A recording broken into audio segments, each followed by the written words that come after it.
Olá! Hoje a Rota do Turismo tem a grata satisfação de estar recebendo aqui em seus estúdios Juliana Nicásio. Ela que está vindo de Alagoas para falar com a gente, uma turismóloga, especialista em gestão de turismo e hospitalidade. Ela também é professora do Senac São Paulo e também do Senac de Alagoas. Entre os seus expertises, Juliana, ela é guia de turismo regional, nacional e na América do Sul. Além, claro, de ser docente na área de turismo e hotelaria por 23 anos e ter na sua bagagem também a gastrologia. O que seria gastrologia? Seria gastronomia, Juliana? Gastronomia mesmo, é formação em gastronomia. A gente estuda todo tipo de cozinha e escolhe uma especialidade dentro da culinária. No meu caso, eu escolhi a confeitaria, que é uma das áreas que eu também trabalho.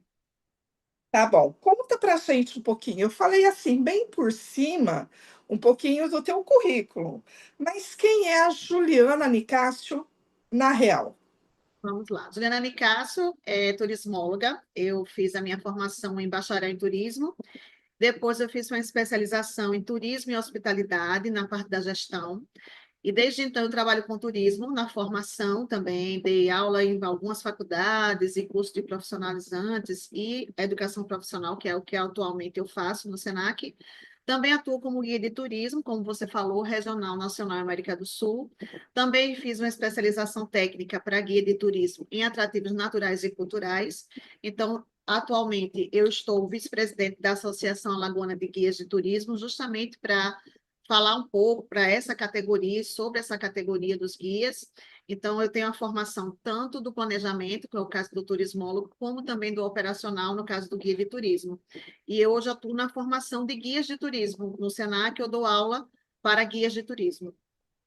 Juliana, a gente sabe que dentro do turismo, principalmente o turismo responsável, é muito importante nós termos guias de turismo dentro da cidade. Mas isso quase não acontece. E, por exemplo, agora em dezembro, o Brasil ele chegou a 3.000 municípios turísticos. Como está, assim, você é vice-presidente da Associação de Guias de Turismo. Como está a profissão desses profissionais, a carteira desses profissionais, e como que vocês têm feito o acompanhamento para obrigar com que os municípios realmente tenham o seu guia de turismo para estar mostrando o seu turismo regional? Vamos lá, Adriana. Aqui em Alagoas, nós temos uma lei estadual em que, a partir de 8 pessoas, já seja obrigado a companhia do guia. Então, é feito um processo de fiscalização através do sindicato, não da associação, para que todos os grupos que entrem com mais pessoas, como é o caso que eu falei, sejam acompanhados pelo guia de turismo, não estando ou estando com um guia irregular, que às vezes a gente encontra profissionais que se passam por profissionais legalizados, eles são autuados e o veículo só sai com o guia cadastrado, porque para ser guia tem a formação e depois é retirada uma credencial pelo cadastro, e aí essa credencial é que nos habilita a fazer esse guiamento. Então, aqui a gente tem esse acompanhamento mais de perto, claro, como toda atividade, a gente tem aquelas coisas que fogem um pouco do controle, mas aqui a gente vê que existe uma participação grande dos guias justamente por conta dessa prerrogativa.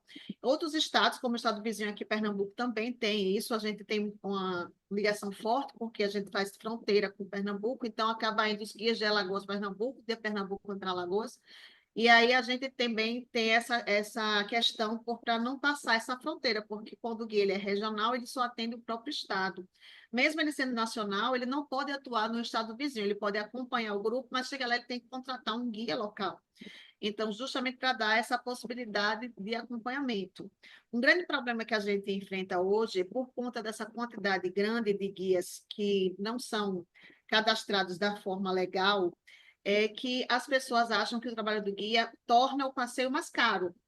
E aí acabam não querendo contratar esse profissional, que é ao contrário, o guia ele vai proporcionar um passeio mais seguro, com fornecedores que já são cadastrados, que a gente sabe que vai dar uma assistência e a gente vai ter como resolver qualquer problema que venha a acontecer. Já quando o turista vem por conta, ele pode ser ludibriado, ele pode ir para um fornecedor que não tem essa consciência, e aí acaba o passeio que foi tão programado, aquela viagem tão sonhada, acaba se tornando ruim por conta de uma atividade ou de um fornecedor que não entregou o que ele prometeu que entregaria. Então, o guia ele é Juliana, primordial para o sucesso daquele passeio. no Brasil, por exemplo, em Alagoas, quantos guias de turismo são credenciados junto à associação de vocês? Olha, a nossa associação ela é relativamente nova. Nós abrimos justamente para poder aumentar essa valorização da categoria, porque a gente percebeu que só o sindicato não teria esse papel, que ele tem outro papel realmente. Então, a gente começou, desde o ano passado, que a gente vem formando. Então, hoje nós temos poucos guias associados por conta disso, porque a gente iniciou agora e a nossa intenção é fazer essa qualificação desses guias que não estão atendendo a tempo e também fazer uma reciclagem dos guias que já atendem, para poder eles manterem aquela qualidade na excelência do atendimento. Então, a formação da associação foi justamente para isso. Então, hoje a gente não tem um número grande, até porque hoje não é o foco da associação ter um grande número, e sim uma quantidade de guias que tenham qualificação para que a gente possa indicar. Então, a gente buscou fazer parceria com o trade turístico, para que, quando eles precisassem do serviço do guia, procurar a associação para que a gente faça essa indicação desses guias que são habilitados para atender um público diferenciado, para a gente já evitar que exista esses problemas com guias que fazem o paralelo. Eu acredito que isso acontece com todo profissional, né? Não só o guia de turismo, mas também como turismólogo, como jornalista, cada um na tua área, cada um entendendo da real necessidade do atendimento daquele turista com excelência, que é isso que a gente busca no setor, né? Mas você percebe hoje, Juliana, que, por exemplo, as capitais são aquelas que têm mais guias, ou o interior ele ainda falta demanda? Como está a capacitação do interior para estar colocando guias de turismo lá dentro? Você tem essa informação? Capitais que são turísticas concentram a maior parte dos guias, sim. Então, a gente tem alguns interiores, cidades interiores, que têm atividade turística, que têm poucos guias, ou os guias da capital se deslocam para atender o interior, já que a nossa formação é regional e dá para a gente atender todo o estado. Ok. Mas em locais, estados em que, em vez da capital ser o turismo, o interior aqui é o turismo, então a gente tem mais concentração de guias naquele interior, como a gente vê, por exemplo, na região sul, a gente tem muito mais guias na área de Gramado, da Serra, do que em Porto Alegre, porque a demanda lá é maior. Então a gente tem nos dois lugares, mas a gente tem uma concentração maior onde tem um maior fluxo turístico. Aqui em Alagoas nós temos alguns polos de turismo, mas a maioria dos guias se concentra em Maceió. Legal. E qual é a diferença de guia de turismo? Eu sei, mas para que o nosso turista tenha conhecimento disso, qual a diferença de guia de turismo para turismólogo? Vamos lá. O turismólogo, ele faz a formação superior em turismo, que pode ser bacharelado, como foi o meu caso, ou pode ser tecnólogo superior, que é o caso do Instituto Federal, que forma o gestor em turismo, que hoje é reconhecido como turismólogo. Então, quando eu faço o ensino superior, a faculdade de turismo, eu sou turismólogo. Já o guia, ele é uma educação profissional. Então, o estudante passa mais ou menos 1 ano e 3 meses fazendo o curso. Isso estou falando do SENAC, que é uma instituição que é credenciada para isso e que realmente é a que forma com melhor qualidade. Então, a gente faz esse curso, eles passam por todas as disciplinas, desde a geografia, a história do lugar, até primeiros socorros, idiomas, libras, inclusão. Então, a gente faz as técnicas de guiamento para que ele aprenda a lidar com o turista e os diversos segmentos que o turismo oferece. Porque também tem guias que trabalham só com a parte de sol e praia, mas tem aqueles guias que se especializam em cultural, aqueles guias que se especializam no turismo étnico, no ecoturismo. Então, cada um vai abarcando conforme a sua afinidade. Então, a diferença é essa: um é ensino profissional e o outro é ensino superior. Para você estar fazendo o curso de guia de turismo, ele é EAD, Educação a Longa Distância, ou ele é só presencial? Nós temos as duas modalidades no Brasil, inclusive no SENAC. Então, assim, nós temos o presencial, que foi isso que eu falei para você, de 1 ano e 3 meses, e tem o EAD. O EAD, em algumas instituições, ele é totalmente EAD, em outras, nas práticas, ele tem o presencial. Então, aí fica a critério de cada um o que mais, o que melhor atender para poder a pessoa poder fazer o curso, né? Ao meu ver, o curso de guia ele é mais eficiente quando ele é presencial. Por quê? Porque quando a gente vivencia aquilo, quando a gente troca com o colega, quando a gente está naquele ritmo da porque o EAD ele exige uma disciplina muito grande por parte do aluno, que às vezes acaba não tendo, porque faz EAD porque o tempo é escasso mesmo, e aí ele não se aplica o suficiente para render tanto quanto o presencial, mas existe nas duas modalidades. Principalmente quando a gente fala em primeiros socorros, né? Você tem que colocar a mão na massa, é diferente de você apenas visualizar e você treinar com o seu colega de classe. Por exemplo, você falou que o Senac, Isso mesmo. ele faz essa capacitação. Em todos os Senacs do Brasil ou tem algum Senac especial? Não, a maioria dos Senacs fazem a formação, mas nem todos têm o curso de guia. Alguns Senacs trabalham com área de turismo, mas na parte da hospedagem, não na parte do guiamento. Então, alguns Senacs não oferecem o curso de guia. Então, nessas localidades que não tem o presencial, aí tem a oferta do EAD. Mas a outras, nós temos os cursos presenciais. Aqui em Alagoas, nós temos o curso presencial desde 1994. A tua especialização é técnica em atrativos turísticos naturais e culturais. Isso seria praia, seria trilha, como é? Vamos lá. Essa especialização ela foi ofertada pelo Ministério do Turismo para os guias já formados, em que a gente começa a estudar profundamente as áreas naturais, as trilhas, mais fortemente, né, a parte de ecoturismo, turismo de aventura, montanhismo e tal, e a parte cultural do patrimônio, estudo do patrimônio, da arquitetura, da história dos lugares, como montar roteiros para esses locais. Então, a gente acaba fazendo um aprofundamento para que se especialize nessa área. Então, foi isso que o Ministério proporcionou. Esse foi um curso que nós fizemos EAD, mas as práticas eram todas presenciais. Então, eles traziam os técnicos do Ministério para fazer essa formação, para a gente fazer um estudo profundo das áreas naturais e culturais de cada estado, porque tinha estudantes de vários estados do Brasil, então eles deslocaram equipes por estado e a gente foi fazendo esse aprofundamento nessas áreas. Bom, você está há 23 anos atuando dentro do turismo, ou mais, né? 23 anos em algumas especialidades. Como que você analisa o nosso turismo regional brasileiro hoje, Juliana? Olha, teve um avanço. Desde que eu comecei no turismo, a gente tinha uma briga muito grande por essa questão de regionalização, né? A gente tinha o turismo concentrado em algumas áreas e a gente não conseguia colocar o interior do Brasil para funcionar como funcionava a parte do litoral, por exemplo.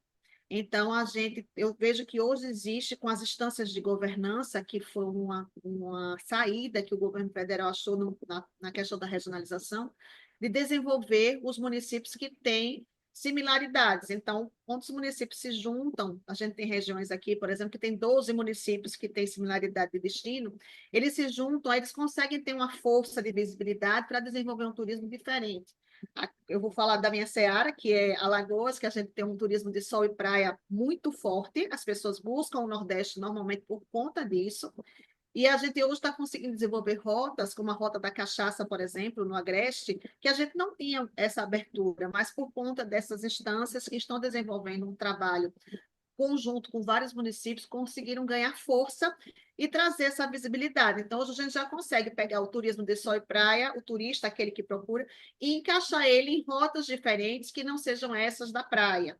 Então, isso a gente consegue também fazer. A gente não tinha uma procura grande pela parte histórica, então hoje a gente já consegue juntar um passeio, por exemplo, o Rio São Francisco e ver a cidade histórica de Penedo, que fica às margens do rio. Então, hoje a gente já consegue fazer algumas atividades pontuais. Não tem aquela busca como ter o sol e praia, que é a nossa característica principal. Mas hoje a gente já consegue ver essa abertura de comércio que eles estão conseguindo inserir. Então, a gente já vê nas feiras outras oportunidades de interiorização, e o que trouxe muita força para isso foi o turismo de experiência, porque hoje o turista ele não busca mais só contemplar, ele quer também participar.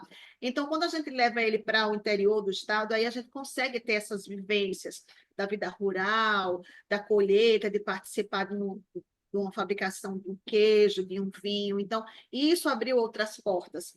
Aí o turismo de experiência ele trouxe isso para a gente, porque deu essa possibilidade. Até destinos como o nosso, que o forte é o sol e praia, a gente consegue trazer para o turista outras experiências, como a degustação de alguns produtos que antes não eram vistos como turísticos, eram produtos regionais, mas agora eles trazem o turista. Ah, eu quero ir naquele lugar porque eu quero comer aquela comida que eu vi. E aí já traz outra coisa do cultural, da ancestralidade, de onde veio aquela comida. A gente já tem a condição de contar a história de como surgiu. Então, isso abriu um pouco a questão da regionalização, mas ainda precisa um desenvolvimento. Eu creio que isso não é só aqui, não. No Brasil todo, a gente vê essa movimentação. Você falou uma coisa que me deixou muito feliz. A Rota do Turismo, ela trabalha há 5 anos, a gente vem falando, vem batalhando e vem jogando para o universo. Turismo regional gera emprego e renda. Turismo regional gera emprego e renda, principalmente em rotas gastronômicas, rotas de artesanato e rota cultural. A rota do turismo está falando besteira, professora? Não mesmo, está falando total verdade. E assim, hoje a gente vê que o público vem modificando. O turista hoje ele não vem mais cego, sem saber o que ele vai ver. Ele já vem com todo o roteiro traçado na cabeça dele de coisas que ele já assistiu, porque a internet nos dá essa possibilidade hoje. Os turistas viajam virtualmente antes de vir para o local e o destino e procuram ter novas experiências. Então, a gente está tendo essa procura grande das pessoas. Ah, eu vi isso na internet, onde é que eu acho? Como é que eu faço? A gente tem, por exemplo, aqui um passeio que é feito de VLT, que ele sai da região onde se concentra a maior parte dos hotéis e vai até um mercado de artesanato na área central, que não era explorado pelo turismo, porque fica numa área central de mercadão, e aí não tem onde parar o ônibus e tal, mas com o VLT foi possível fazer essa inserção. Então, lá fica o artesão, ele vai ver o artesão fazendo a palha, ele vai fazer a cestaria, ele vai ver, vai fazer a renda, então, isso causa uma outra experiência. Ele vai ter vários mercados de artesanatos na praia, mas é diferente quando você tem o contato com o artesão. A gente também tem outro bairro aqui que é só de rendeiras. Então, a gente tem uma renda muito famosa aqui, que é o filé, não sei se você conhece, Não mas o filé conheço. é uma renda linda. Depois eu vou mandar uma foto para você. E aí a gente tem um bairro que as pessoas ficam nas portas de casa fazendo. Então, isso é uma cultura que a gente quase não vê mais, né? As pessoas nas portas de casa ainda fazendo o artesanato. Isso causa para o turista uma experiência diferenciada. Então, essa Isso questão causa respeito também, valorização no trabalho daquela rendeira. é Porque não é verdade. uma coisa que você coloca na máquina, em 5 minutos está pronto. Às vezes são 5 meses. E quanto é o tempo? É verdade, isso a gente vê muito com relação à renda, né? A renda, o filé, depois eu vou te mostrar como é que ela é. Ele é muito trabalho, ela passa assim, realmente 3 meses, 2 meses para fazer uma blusa. Aí o turista vai, olha só o preço, faz, eita, essa renda é muito cara. Mas quando ele chega lá, que a rendeira mostra para ele, algumas até ensinam a fazer um ponto, eles nem perguntam mais o valor, eles já compram, porque eles sabem que aquilo ali tem outra forma, né? De como foi feito. Então, essa questão da participação do turista é importantíssima para a valorização cultural. Muito importante, porque aí ele vê do outro lado, ele não vê só do lado do produto, ele vê do lado da cultura, do que veio de mãe para filho, de filho para neto e assim sucessivamente. E isso também se transfere para a gastronomia. O Sim. valor daquela cultura gastronômica, como começou, por onde vai, o que acontece, como você tem feito o acompanhamento. As pessoas estão buscando mais esse treinamento, essa escola de gastronomia? Vamos lá. Com relação, vou falar um pouquinho do turista depois a parte da formação. O turista, a gente tem aqui no litoral os famosos currais dentro da água. Não sei se você sabe o que eu estou falando, que é uma forma. Curral, para mim, é onde a gente coloca umas vaquinhas para tirar leite. Lá, o que acontece? Aqui na pesca artesanal existem várias técnicas. Uma delas é formar uma formação com algumas madeiras dentro do mar, que vai fazer um cercado, tipo um labirinto, para que o peixe entre e não consiga sair, ele consiga pescar, sem o sofrimento do peixe. Então, isso a gente chama de curral. Aí as pessoas chegam e veem aquela formação dentro da água e têm a curiosidade de perguntar. Então, nesse momento é que o pescador vai falar que aprendeu com o pai, que aprendeu com o avô. Então, a gente ainda tem alguns locais aqui que o pescador traz o peixe, trata o peixe na própria praia, e aquele peixe depois é feito um prato e o turista vê todo o processo. Então, aí, nesse momento, ele consegue ver de onde veio aquilo ali e aquele peixe passa a ter outro valor. Isso não acontece só com peixe, acontece com a cocada, com a tapioca, e a gente tem um prato típico, Cachaça. cachaça, tem o prato típico nosso que é patrimônio imaterial, que é o sururu, que é o molusco, que ele vê com todo o tratamento e tal. Então, isso traz para ele uma nova experiência gastronômica. Não é só o comer, é o comer sabendo que aquilo ali veio de uma história trazida pelos nossos antepassados e que foi vindo até os dias de hoje. Com relação à formação, hoje nas formações, principalmente como eu estou dentro do Senac, a gente também tem essa parte gastronômica lá, a gente vê que a parte regional chama muita atenção porque nós temos muitos restaurantes de comidas típicas e eles são os mais procurados. Mesmo aqueles que têm um atendimento mais refinado, eles fazem uma releitura dos pratos típicos, mas ofertam os nossos produtos porque é o que as pessoas procuram. Então, a gente está vendo cada vez mais essa busca e essa abertura da nossa ancestralidade, da nossa influência, da comida africana, da comida indígena aqui, está tendo uma abertura muito grande agora, que a gente não tinha, a gente nem conversava sobre isso. Então, a gente está voltando para esse início, está fazendo um resgate. A gente trabalha com produtos como massa polpa, que a gente não tinha, que era uma coisa assim bem popular. Hoje a gente já encontra na alta gastronomia. Então, a gente vai fazendo essa releitura e fazendo com que as pessoas comecem a ver de onde vieram aqueles pratos e eles passem a ser identidade. Tanto que a gente tem muitos pratos que são patrimônios imateriais pelo modo de fazer, não é nem pela apresentação do prato, é por como ele é feito, de onde ele vem. E isso está sendo muito valorizado. A gente está percebendo que está existindo essa mudança. Que legal, Juliana. Eu fico muito feliz. A hora que você falou em regionalização, é, eu estou muito exibida hoje, você me dá licença, tá?